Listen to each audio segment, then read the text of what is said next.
Are you kidding? Everybody wants to see Russell Brand, and here he is. As we know, he's a movie superstar, best-selling author, and now he's returning to his stand-up comedy roots, launching his first ever world tour. I'm just out of breath thinking about it. Also because we just ran in. Yes. Yeah, that also will affect your respiratory condition, dashing around, and the exuberance around Austin, of course. Yes, there's a lot of teen hormones going on out there. I just had some teen hormones myself, and I'm well into my 30s. He's a lovely lad. Yes, he is. Well, your world tour is called the Messiah Complex. Where did you come up with that name, and do you think you have the Messiah Complex?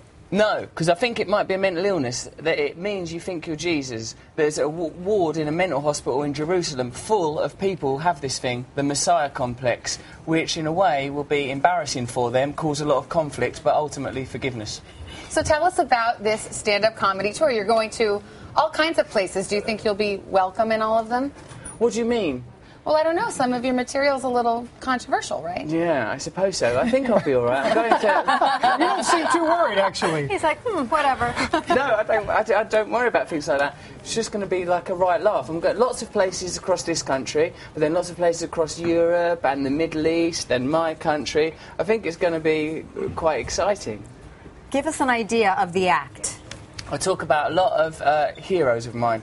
American hero, Malcolm X, Che Guevara, he's a Cuban hero, well, he's Argentinian, Jesus Christ, we don't know fully where he's from, and Gandhi, he's an Indian hero. I'm talking about all of them and how they relate to our lives now, because some of our heroes don't have integral value, so it's good to have a connection to heroes that have value. You recently gave an interview to Esquire magazine. You talked about your marriage to Katy Perry, who you say... you know, I was married, wasn't I? Yes, you were. You say she's lovely and beautiful, but it's just hard, you said, isn't it? She's got a lot of options. I've got a lot of options, so you've got to really, really want it.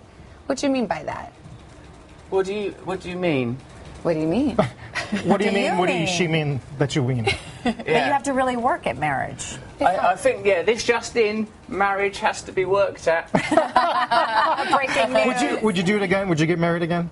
Yeah, I would, as a matter of fact. Yeah, I'd really like being married.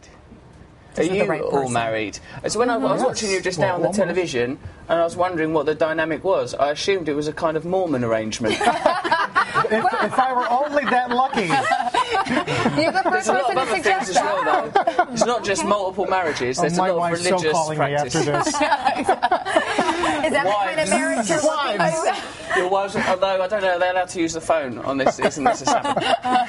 That's the Amish. Go ahead, Russell, works. it's so nice meeting you. You've given us a lot to think about. Have I? Yes. Yes. Then it's working. Firstly, whether or not to enter into an unconventional marriage dynamic. Consider it. Russell Brand. Your work here is done. When we come back.